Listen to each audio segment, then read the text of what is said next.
Night draped the metropolis in a hush so profound that even the incessant honking of downtown traffic seemed subdued. A gleaming row of skyscrapers reflected the moonlight, and in the battered back streets, the few who still roamed did so under a sense of siege. Everyone had heard the rumors, people falling asleep and not waking up the next day.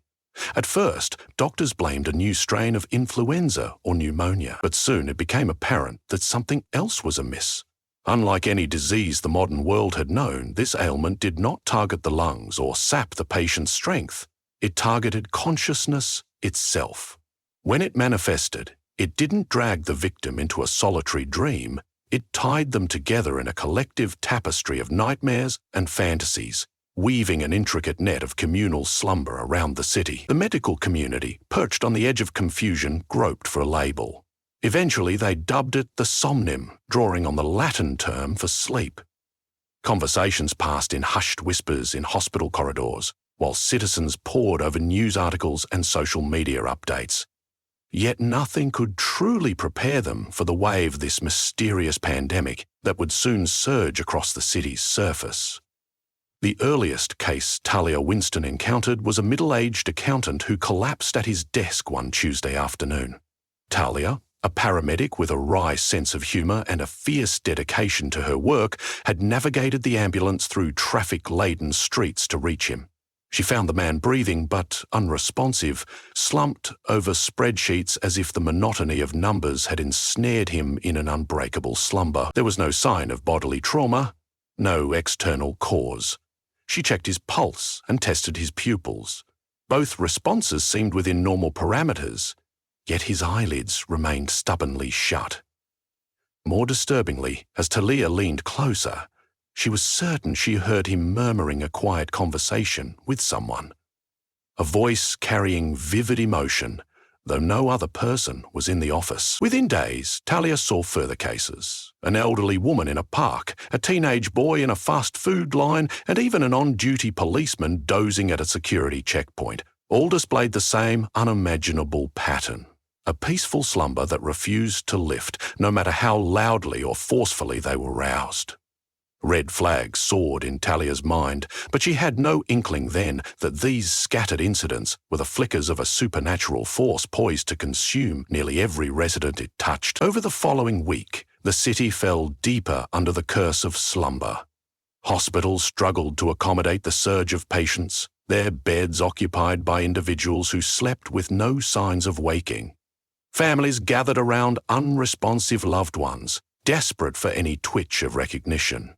Diagnoses ranged from encephalopathy to unknown comas, as if labeling the problem might impose some semblance of control. Meanwhile, whispers circulated through taverns, online forums, and late-night talk shows. A clandestine research facility in the industrial district was rumoured to have tinkered with occult substances, possibly releasing an arcane contaminant into the water.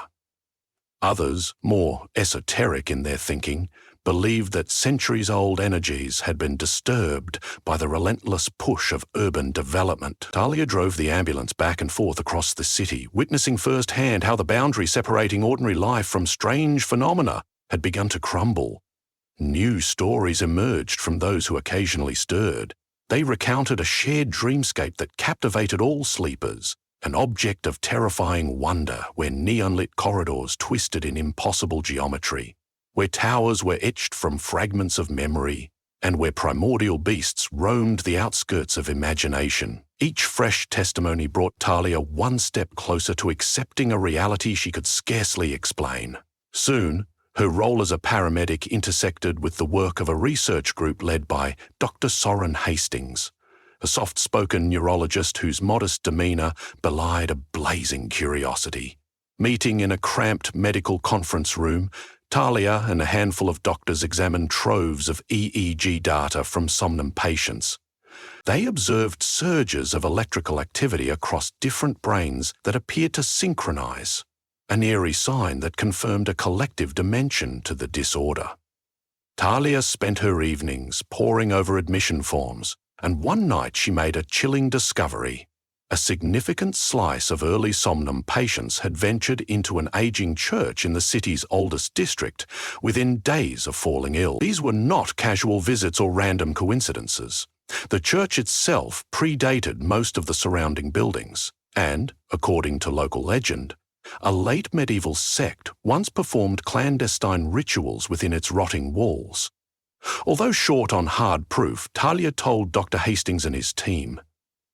Driven by curiosity and unease, she went alone to see the structure for herself. The stained glass windows were cracked and the pews rotted, but a heavy aura lingered in every shadow. Near the back, etched into a stone alcove, was an inscription, Dormientis in unum. It struck a chord with her, a cryptic promise that the sleepers would be unified. Fatigue caught up with Talia a few nights later, overtaking her despite repeated cups of black coffee. She tried in vain to ward off sleep, but the somnum's pull was relentless. Slumping into her small apartment's armchair, her eyelids sank shut. Immediately she found herself in an uncanny version of the cityscape. Familiar skyscrapers stood, yet they curved in improbable angles. The sky shimmered with hints of purple and gold. Men and women wandered with that lost, perplexed look of people who had stumbled into a place they did not recognize. Voices, too many to count, reverberated through the dream air, weaving a chorus of confusion and corrupt longing. Talia spotted the teenage boy she had last seen dozing in a hospital bed, his eyes rimmed with panic. He recognized her and rushed close, grateful for anything familiar. All around them hovered shifting silhouettes, retreating whenever approached, then creeping in from new angles as if drawn to inattentive moments. Beneath the surreal splendor, Talia felt the pulse of shared reveries and dread. The region almost seemed alive, poised between raw possibility and undefined terror. Even in a dream, her heart thudded with adrenaline. This was not an ordinary sleep.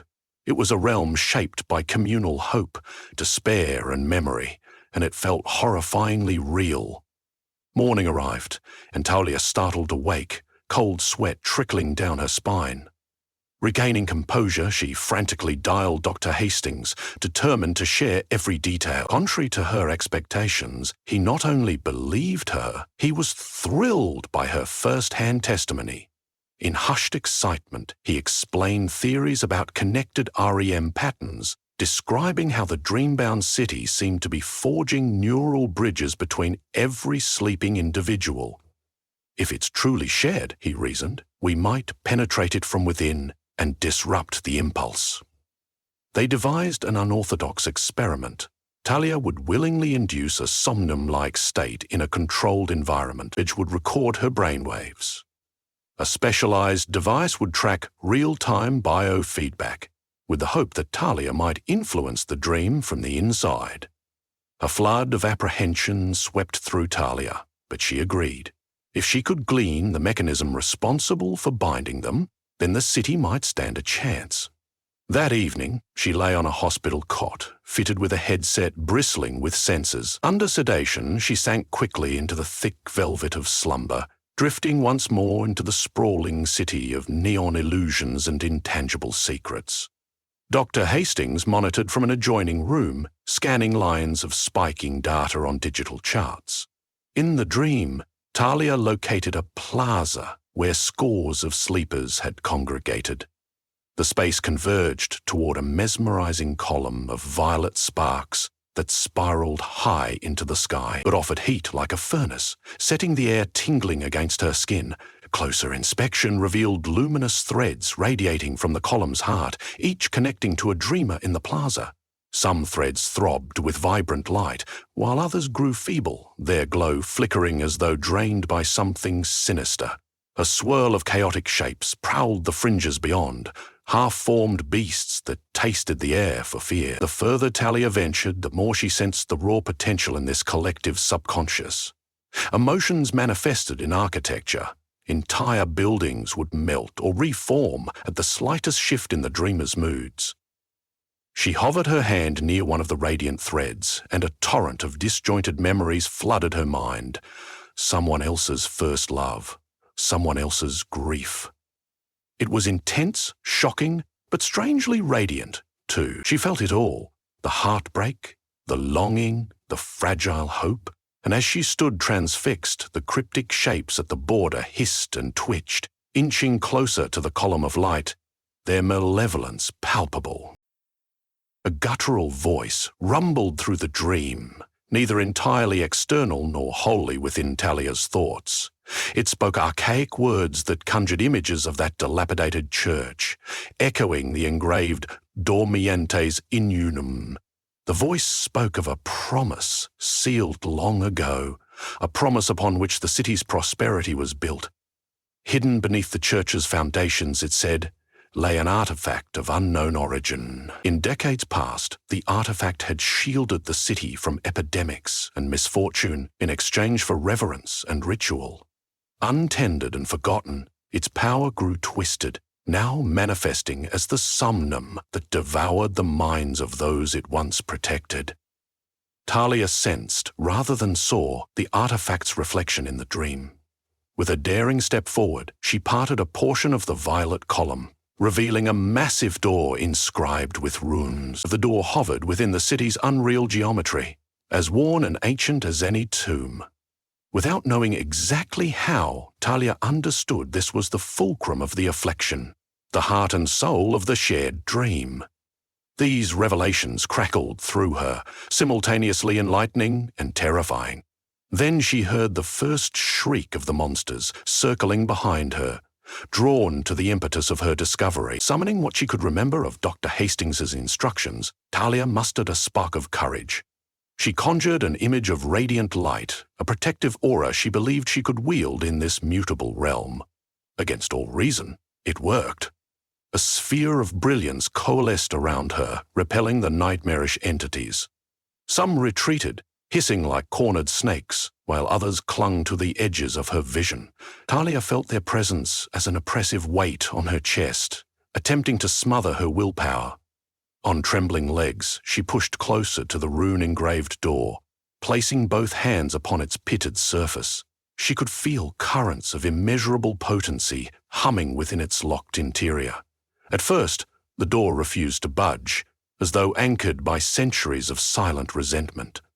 Talia clenched her teeth and pressed again. Finally, it yielded, groaning open with a metallic rasp that sent tremors across the dreamscape.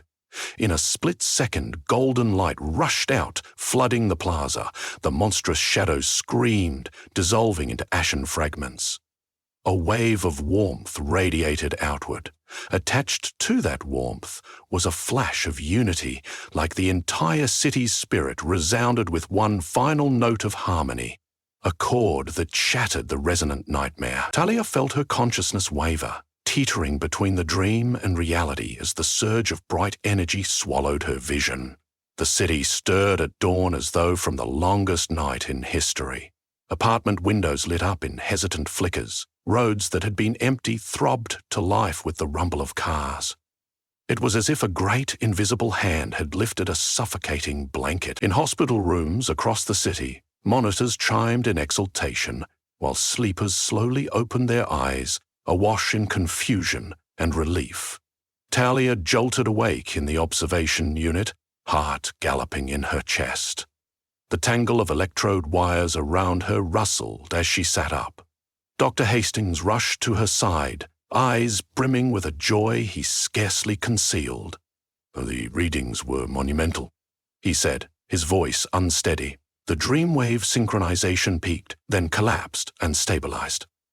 Whatever happened in there, it changed everything. Tayi pressed her palms against her temples, memories of the swirling column and the door already growing nebulous. Yet the sensation of that shimmering warmth remained, as if a glimmer of the dream's energy had followed her back into the waking world. Over the next few days, the story of the sleeping pandemic ended as abruptly as it began. Though doctors struggled to provide neat explanations, the city's inhabitants picked up the scattered fragments of normal life. Parents ushered children to school. Shops flipped their signs to open, and office workers returned to their daily commutes with a tentative sense of normality. All across the metropolis, however, An unspoken certainty lingered beneath the surface. Something extraordinary had taken place. People recalled fragments of the shared dream as if half remembered from a distant past. Some insisted they saw glimpses of loved ones who lived in distant neighborhoods, standing just a street corner away in that surreal city of illusions. Others, men and women who rarely crossed paths, swore they recognized each other's faces from that eerie realm. Quietly, older residents mumbled about the long-abandoned church and how the line between the mortal and the mystical had never been fully severed. The derelict church itself drew renewed attention. Curious explorers tiptoed inside during the day, expecting some dramatic relic. They found mostly dust, broken glass, and a hush as empty as a tomb. The inscription Dormientes in Unum remained chiseled in stone, but its old aura seemed diminished, as though some primal force had receded or been set free. None dared pry further into the catacombs, and local authorities sealed off the area, citing safety hazards. Rumors claim city officials found an ancient reliquary in the sub-basement, a battered box with intricate carvings scratched deep into its sides, but no official report confirmed it. Regardless, the shift in the city's atmosphere was undeniable. Talia, for one, felt a subtle sense of connection to total strangers, as though they all shared a bond forged in that ephemeral skyline of pulsing lights and shifting shadows. Dr. Hastings and the research team submitted a rather measured account to the Public Health Department. An unprecedented neurological event, reminiscent of mass hysteria or an exotic infection. But behind closed doors, they grappled with the data and the intangible truths it suggested. Brain scans had shown entire populations sinking to a single, near-harmonic frequency right before they woke up. As that peak broke, the synchronized wave dissipated, and with it the pandemic collapsed. They agreed, albeit privately, that the shared dream was no mere hallucination. Something older than modern science had shaped and then withdrawn from their dimension. Meanwhile, Talia found it impossible to continue her job the same way. She remained a seasoned paramedic, quick to leap into the ambulance at every new emergency call, bet. She moved through her shift with the acute knowledge that mortal life couldn't be reduced to bodily systems alone. She recalled how the monster shadows had prowled in that dream, how they had preyed on fears unspoken. She remembered the shimmering threads in the plaza, representing the summation of every person's experiences. For all the horror of the somnum, she could not deny the luminous beauty at the heart of it, a testament that no one ever truly dreams alone. That community of hopes and fears lived on, even if it remained hidden beneath everyday consciousness. In the year that followed, occasional bursts of rumor flared up, claiming that a handful of people still drifted off into that communal dream, sharp and lucid. Yet these stories faded as quickly as they arose. Some said the artifact under the church was destroyed in the final blaze of that golden light, forever freeing the city. Others believed the door in the dream was gently shut anew, biding its time for an era when it might be summoned again. What Talia knew for sure was how to interpret the last moments before she woke. The gold radiance had been an act of unity, a city unconsciously banding together to dispel the shadows that thrived on their separation. Even now, as Talia patrolled the nighttime streets, the quiet intervals between emergency calls allowed her to reflect. She'd sometimes catch the glint of moonlight on the towering glass structures above, half expecting the skyline to ripple like dream architecture. As unsettling as that expectation might be, she also felt comfort in recalling that dream glow, a faint promise that none among them was ever fully isolated. If sleep came calling once more, if that ancient resonance returned, Talia sensed the city might be better prepared. They had once conquered the terror, lurking in united dreams. If necessary, they would do so again. She never spoke publicly about her role in the final confrontation with the door. Only Dr. Hastings and a few trusted doctors were privy to the details of her dream quest. In her quieter moments, She thought back to the door's runes, a language of swirling lines, whose meaning she'd never fully deciphered. Dormientes in unum. Maybe it was a warning. Perhaps it was a praise song for the combined resilience of humankind. Or possibly it was both, reminding them that collective might could guard against nightmares, but also forge them if left untended. With every call, she answered, whether it was a heart attack in a high-rise or an elderly man who stumbled in the street. She carried that memory. Hidden beneath the rational veneer of medical care was an abiding faith in the city's capacity to join together in times of crisis. In the hush of midnight, when the sirens had quieted and the world was still, Talia often found her gaze drawn to the spires of the old quarter, the place where the dilapidated church remained under lock and key. She wondered if the artifact was dormant or if the door still existed in that other dimension, waiting for whoever might chance upon it in the realm of slumber. A part of her suspected that the city itself was alive in ways few could understand, that every skyscraper and alleyway were shaped, at least a little, by the intangible dreams and nightmares of those who called it home. The Somnum had proven how powerfully they could all be woven together in a single tapestry, for better or for worse. And so life resumed its winding rhythm, with daily alarms to wake the working masses and the hum of commuter trains weaving through the dawn. Yet those who had dozed off in the street, or in their office chairs, those who had glimpsed the swirling column of violet sparks, or felt the door's ancient pull, carried away a profound knowledge. Nightmares might come again. The artifact could roar back to life in centuries hence. But for now, the city's inhabitants had reclaimed the light, pried open the hidden door, and let the radiant tide of shared hope surge in. In this new, fragile calm, no one truly slept alone, and no one woke up unchanged. The city itself breathed with the memory of that single moment when all hearts, beating in tandem, dared to surpass the shadows of their own creation.